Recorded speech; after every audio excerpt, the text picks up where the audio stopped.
Hello, everybody. I'm here today for our midweek meetup. So I'm joined by Annetta, and thank you so much for joining us. I'm going to let Annetta do a kind of full introduction about herself and what she does. But these midweek meetups are a great way for us to get to know each other a little bit more within the group. And also, if you're looking for potential collaborations, who you want to work with, this is a great opportunity for you to come on live and chat to me as well, and tell everyone a little bit about what you do. So Annetta is here to join me, and she does loads of things which are probably of interest to many of you. So not only is she a yoga teacher, she is a body wisdom coach, and she also practices Thai yoga massage, as well as being a mentor for other yoga teachers. So she is super busy, but if you do have any questions whilst we're chatting through, then please do put them into the comments, and whether it's directed to me or to Annetta, then we will answer anything that you have for us. So Annetta, tell us a little bit more about kind of what you do and how you kind of came into doing all of these things as well. Hello, so thank you for having me here, Sarah. It's really exciting. Um, yes, so I do quite a lot of different things, Yeah. and they're kind of a mixture of, I would say, two decades of studying. And kind of my past history, my background is in social care, working with chaotic substance misusers, mental health, domestic violence, and child protection cases, families and individuals. So this informs how I do everything really, and coming from that biopsychosocial approach into teaching yoga and into working with people within the coaching sessions. So the yoga that I teach again comes. The first time I came across yoga was almost 30 years ago, when I was about 19 and came to London and lived on my own, and kind of came across yoga, and I absolutely loved it. So it's about 28 years Amazing. of practicing yoga, and it went in many different directions. And then 10 years ago, I qualified as a mindfulness yoga and meditation teacher. And from there, I've been teaching for 10 years, and the way that I teach has again changed from kind of mindfulness stuff into embodiment stuff, and then even further going into focusing. So, working with your body through the felt senses, through creating a sense of inner trust and inner safety and inner safe belief, and really connecting with the body wisdom. So the body wisdom part, coaching, is really a mixture of all of those different things. So it's a mixture of yoga and embodied mindful yoga, slowing down, taking a pause to really reconnect with yourself, doing mindfulness practices, awareness practices, embodiment practices, and focusing practices as well, to really listen deeply within, to get to know yourself, which I find in our busy world, so many of us are so disconnected. We don't have time to pause. We don't have time to turn inward. We don't have time to listen within. And even if we want to, often we don't know how to. And that's one of the biggest challenges. And then the other side, the Thai yoga massage, I've been practicing it for uh, just under 3 years. And I absolutely love it. It came as an addition to working with people. A lot of my work is done one-to-one with people, and really wanting to connect with people in a different way and through touch rather than through adjustments, as we are taught in the yoga teacher trainings, but really allowing people to feel for themselves and release in a different way. And what I love about Thai yoga massage is that, just like all the other stuff, is based around loving kindness and really bringing that sense of acknowledgement and acceptance and a sense of space, and allowing you to be however you are in the moment. So those three, the yoga and body wisdom coaching and Thai yoga massage, are kind of a basis of everything that I do, and with the same focus on kind of awareness and presence within and loving kindness. And it And all then really nicely because together as I well. it's and because I am I've been teaching for 10 years and I'm registered senior yoga teacher with Yoga Alliance UK. um, I also naturally developed this thing about mentoring yoga teachers. It's just quite few of my own students went on to qualify as yoga teachers, and so it was kind of naturally developing as I was mentoring them unofficially. And then I thought, well, I might as well do it in a more official capacity, and help people find their own voice and their own expression of yoga, and all the life experience and past experiences that they can bring into their teaching. And I think so many of us we kind of train in our passions because we've experienced it ourselves. And I think I hear of so many people, especially yoga and Pilates, where you've been practicing it for so many years and you love it and you just want to share that with other people as well, don't you? And it sort of becomes an evolutionary journey. Yes, I mean, especially, I mean, we live in a society that kind of promotes Cartesian thinking, that Mm. I think, therefore I am. Yeah. Everything is based around it, and we are so disconnected from the body. And even when we go to more therapeutic approaches, we look at cognitive behavioral therapy and counseling and therapeutic approaches, even within social care and addiction and mental health. Most of it, not everything, but most of it is based around the mind and how you process things, but Mm. actually emotions are in the body. And this is why initially I trained in yoga, because I was working in a crisis center in London, Okay. crisis detox center for very chaotic drug users. And people used to come in and so completely disconnected from themselves. And all of it was really about trauma and holding trauma in the body, and really not being able to process and shift, and um, being in that stress response all the time. And I know, my clients at the moment are not on that high level of trauma response. But equally, I work with people who, been through cancer treatment and now are in recovery, and they want Mm. to create more health and more well-being for themselves, and to understand themselves in a more embodied way, and change how they relate to themselves and the world. And it cannot be done just through the mind, it has to Mm. be done through the body.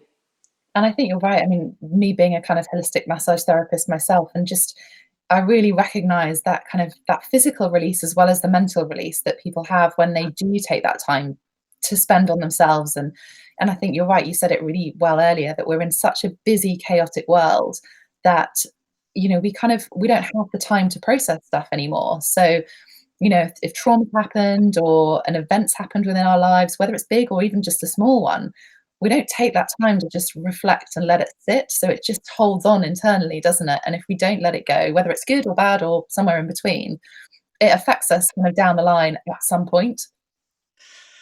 That's right, and I think this is exactly it. That it kind of builds on top, and another layer on top, and another layer on top, and then Yeah, it starts manifesting itself through physical or mental health.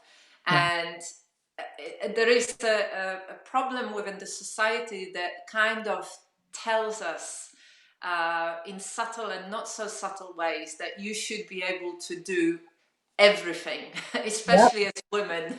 You yeah, should you're be right. able to have a passion and show up fully and have a great work or great business, and you should look after your kids, and you should, look really healthy and smiling, and as you go through that, and not taking into account that yes, you can do almost everything, but not the same time. You need this kind of connect with the natural rhythm of your life. And we, Mm. as women, we have that through period and cycles, but also later in life when we go into perimenopause and menopause, we still have got those cycles, natural cycles within our body, that if they are not honored, um, they really play havoc with our Mm. health.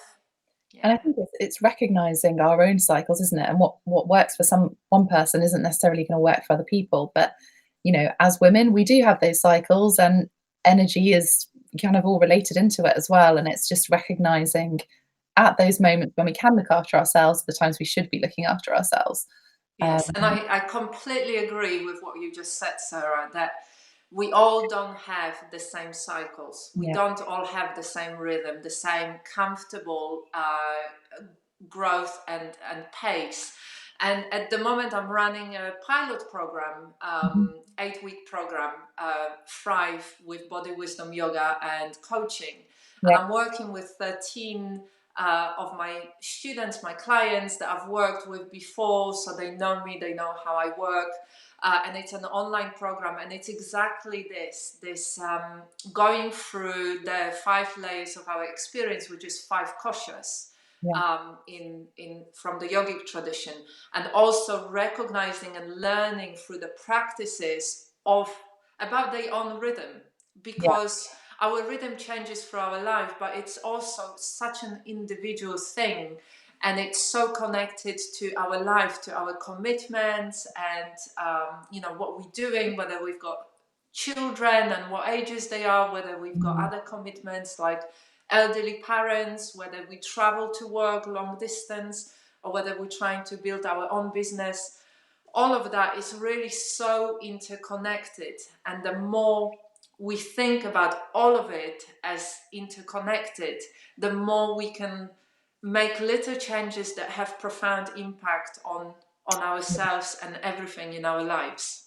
definitely. No, I totally agree with you. And I think even as you say, at different stages of our lives and when different events happen, that can completely throw our cycles off or how we deal with things in different ways. So yeah, it's even if I think about it personally, the changes that I've kind of experienced in the last even just 5, 6 years of becoming a mum, moving the other side of the world and setting up different businesses. And that's a lot of stuff that's going on. But if I don't take that time out for me, then I know the effects of it because I've been there before. And it's allowing yourself to take that time as well, I think is really important, isn't it? And Yes. and actually showing up and even just doing one yoga class, or it doesn't even have to be a class, it can be, a regular bubble bath one evening, or just something that is time for you to reflect and connect with yourself again is so important. Yes, yes. It's. I think it's the basis. It's the minimum foundation of daily checking in with yourself, how you are and what you need, and how you can nourish yourself and take care of yourself that day. Yeah, It's kind of, if we don't do that, we become so disconnected, and then when we try to connect back within, we're so disconnected that it takes yeah, so much more effort, yeah, and right, often we can't do it ourselves. We need that external support, or yeah, of a massage therapist or a coach or a yoga teacher, or some kind of other wellness professional to help us to create that space for ourselves and reconnect again. Mm. definitely. And I completely kind of relate it to business as well, because I think sometimes we work so much in our business that we forget to work on our business. And it's the same as ourselves as a person, isn't it? That we're so busy in our kind of day-to-day lives and getting through things, getting stuff done, that we kind of forget that overarching, where do we want to go? What are our dreams and aspirations, and how are we going to get there? And if we don't take that time to kind of work that through, suddenly we kind of hit 10 years down the line and we're not where we thought we might be. Yes, I think you're so right in there. And having a plan and really knowing what you want to achieve and keeping that in mind has played a huge part in my journey, Yeah. because for 6 years I had a locally a studio, yoga studio, Mhm. and for a period of time I was working full time in social care and teaching evenings and weekends. Um, which was complete madness. And I did it for a bit. And then I had a decision to make whether to go higher in social care into more managerial positions, Mhm. or step out completely and follow my heart and my passion and run the studio.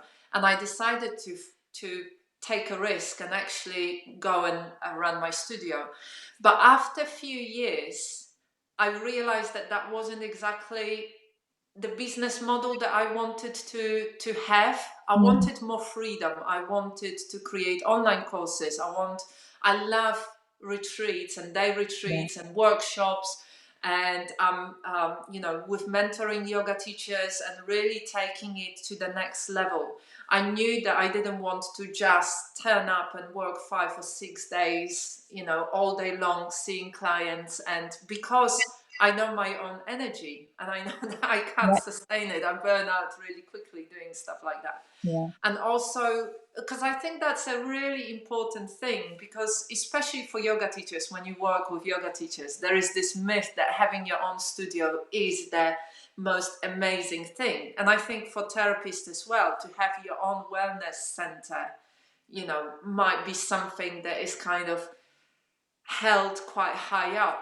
Aspirational, But yeah, actually, the reality of it is, I trained and supervised and managed people in social care. I didn't want to do it in my wellness business. yeah, I wanted to actually develop how I work with people and develop programs for practitioners as well, yeah, rather than just become again manager and manage. And it's such an individual thing again, isn't it? It's absolutely. And again, that plan, knowing what you want to achieve, can really help, because I completely agree with you. It's so easy to kind of be so busy, so busy, so busy, and never really stepping out of that daily busyness and Yeah, no, I working on something behind the scenes. yeah, and I think, I always get people, as you know, to kind of work through a bit of a vision board. And part of the reason that I do that is to take that time outside of your business and, what do you want? What is important to you? What are your dreams? And what I love is that everyone is different. And for some person, it might be to have that studio. For another person, it might be to be completely mobile, that they can work wherever they want to and have 6 months traveling around the world. Whatever it is, we're all different. And I think, especially in the health and wellness world, I think it's really interesting because we can touch people in all parts of the world. We don't necessarily have to be local specific. If that's what you want and that's what you are doing, then that's great. But if you want something different, the ways and the opportunities that we have in the world that we now live in enable us to do that. And I think that's what's really exciting. But as you said, we need to recognize what we do want and also look after ourselves in order to achieve that as well.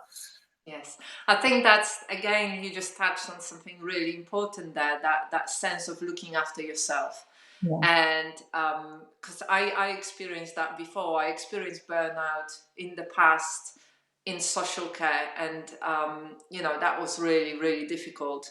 But I also experienced being on the verge of burnout over the last 4 years of being Mhm. fully self-employed.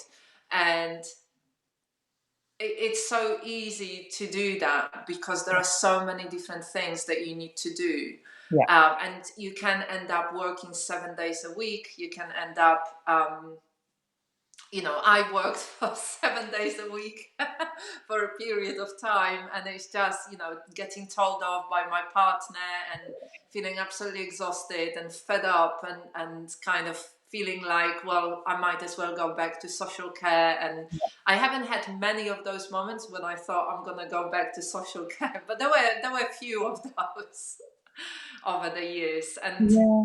I think scheduling that self-care, scheduling it just like you would schedule an appointment with a client, and protecting it and saying, right, well, this is my half an hour, this is my hour, and I'm not going to work, and I'm going to go for a walk somewhere, or I'm going to do Mhm. something for myself. And if somebody calls in and says, I can only see you then, rather than jumping up and saying, yes, yes, okay, I will see you, and It's kind an of appointment. sacrificing our own wellness and well-being, it's Yeah. quite a challenge. It is. I agree with you. I think especially when you run your own business, it's really difficult to set those boundaries because we wanna help as many people as we can do. But I always go back to, actually, you can't help people if you don't look after yourself as well. So having that appointment for yourself, whatever that might be, that, it might be that you need to re-energize, it might be that you need to relax. Different, again, it goes back to that cycle, doesn't it? Knowing what energy you have and when you need to replenish. Yes. Um, and scheduling that in, and it's a non-negotiable because it is really important part of running your own business and looking after the people that you want to. Yes. One of the things, because we are on week number 4 in my online course, and we were talking this week about non-negotiables. What is your non-negotiable when it comes down to reconnecting with your Mhm. body, with yourself, and within? And it's really interesting how difficult it is for people to commit, for women to Yeah, commit to setting those non-negotiables, because somehow there is that perception that it has to be an hour of yoga in the morning, otherwise there's no point doing it. It has to be 20 minutes of meditation, otherwise there is no point doing it. Rather than understanding that just taking 5 minutes in can the be morning, important. checking in with yourself every day, will have much more profound effect than actually having an hour of yoga every so often, Yeah, when you can actually have that hour for no, yourself. So it's all very much about building habits and changing perception of what is it that you need to really connect with yourself on that deeper level. definitely. And I think it's a perfect reminder, especially at this time of year when life Mm. generally does get busier with kind of Christmas coming up and all the sort of extra events that are happening, or if you've got children, all the extra stuff that's going on with them and the excitement. And it's even more important that we do take that time out to recognize what we do need and when we need it. So, yeah, no, I totally agree with you. With And regard, the pressure, the pressure of, you have to do that because everybody else is doing it, and you have to yeah, go to this Christmas do and that yeah, Christmas do, and you have to buy lots of presents, and it's like so much pressure in there. Mm. absolutely. No, I totally resonate with that. So obviously you kind of work with yoga teachers as well as people who are looking to find that time for themselves and reconnect with themselves.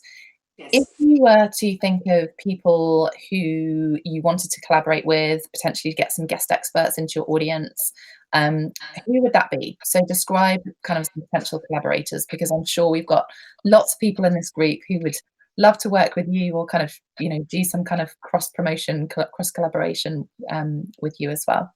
So I think, thinking about the kind of client group that I work with, and these are the women normally who are in their 40s and 50s, Mhm. sometimes going into 60s as well. So slightly older women who have got slightly older children, so Yeah. maybe going, in a teenage years or slightly older, um, who are beginning to go through the changes or are going through the changes. So one of the things that I don't do is the kind of nutritional side. I Mhm. talk about cleansing your body and detoxing, but in a very simple way. Yeah. So always collaborating with somebody who is bringing that kind of knowledge in, specialized knowledge around nutrition, especially when it comes down to hormonal stuff, Yeah. and kind of changes, perimenopausal or menopausal. Um, that is, I am always really interested in that. Okay. The other thing is also looking at the kind of business side more. So I am looking at the moment at doing some retreats, but retreats to bring in together the business side as well as the kind of wellness and self-care side, Yeah. connecting with your wisdom and the body wisdom, and really building that connection within, and self-trust and self-belief. So if I think off the top of my head, these are the two um, kind of themes that I was thinking about. But also, I have done in the past, collaborations with other practitioners. I've done a lot of stuff with practitioners who do like Indian head massage, and Neil's Yard practitioner, like a beautician Yeah. practitioner, when I did workshops and people came in and did the kind of day side of the thing. So something that is complementary, that can work in a kind of really good way. And I think there are so many different options and potentials for it. Definitely. No, that's really useful to, so if people are watching, then they can kind of reach out to you. When we come offline, if you're able just to put your links to your pages or your groups, so that people can kind of have a little look and see what you do in more detail, and then they can obviously reach out to you. But yeah, feel free to tag anyone in as well if you think that they might be interested. I've thought of a few people just whilst you've been talking, so I'll make sure I tag them in Good. after we finish. Thank But thank you so much for joining me. It's been really lovely. I'm loving these kind of midweek meetups, not only to learn a little bit more about you, but also kind of how you got into what you're doing and who you'd like to work with. Thank you very much for having me, and it's been a pleasure chatting with you. Thank You you. are welcome. I think it's a really nice way to get to know everyone a little bit better within the group as well. So, all right then. Well, I will leave it there today. If you are watching this on replay and you have got any questions, then please do put them into the comments, and one of us will get back to you as soon as we can do.